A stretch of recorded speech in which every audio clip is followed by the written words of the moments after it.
Musabab elektabilitas Prabowo terbang.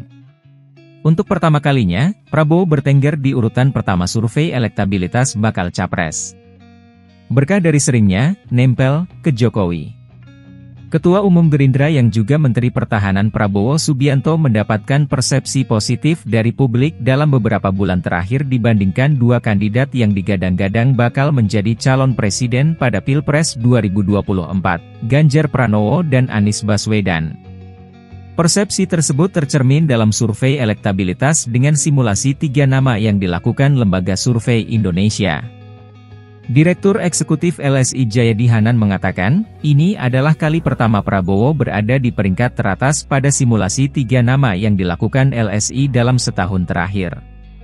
Setahun terakhir, kelihatannya Prabowo berada di nomor 2 kalau di simulasi 3 nama.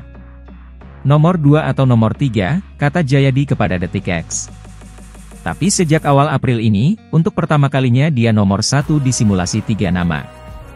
LSI melakukan survei pada 31 Maret, 4 April 2023 dengan sampel sebanyak 1.229 orang.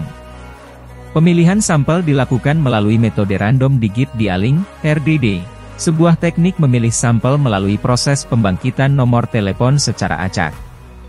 Dengan teknik ini, para responden dipilih melalui proses pembangkitan nomor telepon secara acak, tersaring, dan tervalidasi. Responden-responden itu adalah warga negara Indonesia yang berusia 17 tahun ke atas atau sudah menikah dan memiliki telepon. Biasanya tidak sebanyak itu.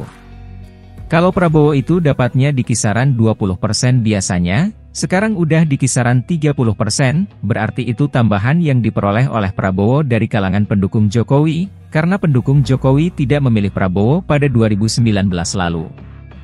Hasil survei mengungkap bahwa Prabowo menjadi capres potensial yang paling banyak dipilih dengan persentase 30,3%.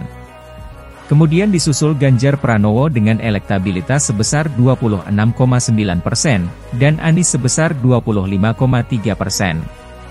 Margin of error survei di kisaran 2,9% pada tingkat kepercayaan 95%. Jayadi menerangkan, setidaknya ada 2 hal yang membuat Prabowo berhasil berada di peringkat teratas. Pertama, karena faktor kedekatan dengan Presiden Joko Widodo. Menurut Jayadi, sejak akhir 2022, Jokowi seringkali terlihat menunjukkan simbol dukungannya ke Prabowo. Misalnya, pada November tahun lalu dalam acara ulang tahun Partai Perindo. Kala itu, Jokowi menyinggung sudah 2 kali Pilpres dan 2 kali menang. Jokowi mengatakan, kelihatannya Pilpres selanjutnya adalah jatah Prabowo. Itu kan sinyal yang jelas bahwa Jokowi mendukung atau memberikan endorsement kepada Prabowo, kata Jayadi. Kemudian, Jayadi melanjutkan, belum lama ini Jokowi juga melakukan swafoto bersama Prabowo dan Ganjar saat panen raya di tengah sawah, di Jawa Tengah. Menurutnya, hal tersebut menunjukkan bahwa Jokowi bukan hanya mendukung Ganjar pada Pilpres 2024, tetapi juga Prabowo. Meski Jokowi menyebut momen swafoto itu hanyalah kebetulan, Jayadi menilai, hal tersebut tidak mungkin. Mana yang begitu dalam politik? Apalagi bercandaan seperti itu. Yang kebetulan itu, peristiwa pertemuan yang tidak bisa dikontrol. Tapi kalau sesuatu yang direncanakan seperti acara-acara itu, ya, tidak ada kebetulan, katanya. Karena faktor endorsement itu, Prabowo mendapatkan dukungan lebih dari para pendukung setia Jokowi. Jayadi merinci, dalam surveinya, para pendukung Jokowi yang memilih Ganjar tinggal 39%, sementara yang memilih Prabowo sudah mencapai 31% dan 17% Anies. Biasanya tidak sebanyak itu.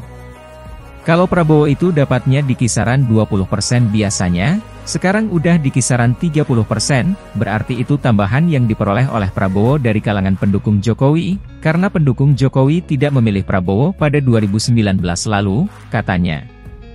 Faktor kedua yang mempengaruhi melesatnya elektabilitas Prabowo adalah isu pembatalan Piala Dunia U20. Batalnya penyelenggaraan Piala Dunia itu telah menimbulkan kekecewaan yang masif terhadap Ganjar. Pasalnya, Ganjar adalah salah satu tokoh yang terdepan menolak kedatangan tim nasional Israel. Itu menurunkan elektabilitas Ganjar di satu sisi, dan di sisi lain menaikkan elektabilitas Prabowo, katanya.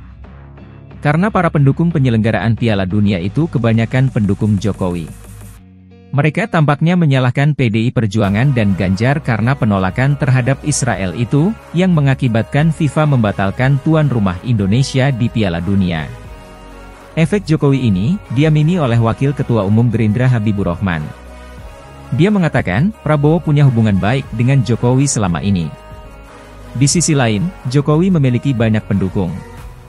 Publik menilai Pak Prabowo adalah sosok yang loyal, senantiasa menjaga komitmen dukungan kepada Pak Jokowi.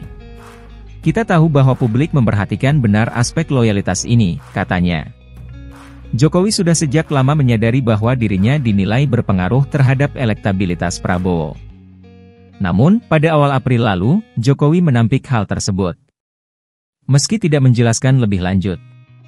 Tadi disinggung mengenai Pak Prabowo yang naik elektabilitasnya. Saya pikir-pikir naiknya elektabilitas beliau itu bukan karena saya. Enggak. Ya, karena beliau sendiri dan Gerindra, kata Jokowi. Menurut Jayadi Hanan, setidaknya, ada 4 faktor yang mempengaruhi elektabilitas. Faktor-faktor ini harus diperhatikan Prabowo jika ingin mempertahankan elektabilitasnya. Pertama, berkaitan dengan figurnya sendiri. Jayadi menjelaskan, Prabowo harus mencitrakan dirinya sebagai sosok yang layak menjadi capres, merakyat, berwibawa, dan mampu memimpin. Sebenarnya, Prabowo, Ganjar, dan Anies sudah memiliki hal tersebut. Oleh karena itu, ada faktor kedua, yaitu, berkaitan dengan isu-isu yang terus berkembang. Kemarin ada isu Piala Dunia. Mungkin nanti ada isu-isu lain yang berkembang. Kalau nama bakal calon tidak bisa mengelola isu itu dengan baik, itu bisa berpengaruh pada naik turunnya dukungan, katanya. Faktor ketiga, berkaitan dengan hubungan kepada tokoh-tokoh yang memiliki pengaruh dan basis massa. Saat ini, Jayadi melanjutkan, Jokowi adalah tokoh yang paling berpengaruh. Kalau endorsement Jokowi kuat terus ke Prabowo, mungkin momentum naiknya suara pendukung Prabowo bisa berlanjut, katanya. Faktor keempat, paparnya, berkaitan dengan situasi ekonomi, politik, dan semacamnya. Ini tak kalah penting karena akan berpengaruh pada penilaian masyarakat terhadap Prabowo. Politisi senior Partai PDI Perjuangan Hendrawan Supratikno menanggapi santai hasil survei LSI. Hendrawan menilai, meski Prabowo saat ini meraih elektabilitas tertinggi, itu bukanlah hasil akhir. Hasil-hasil survei masih dinamis. Jadi jangan terburu-buru buat kesimpulan permanen. Banyak faktor masih berkelindan dan saling berpengaruh, katanya.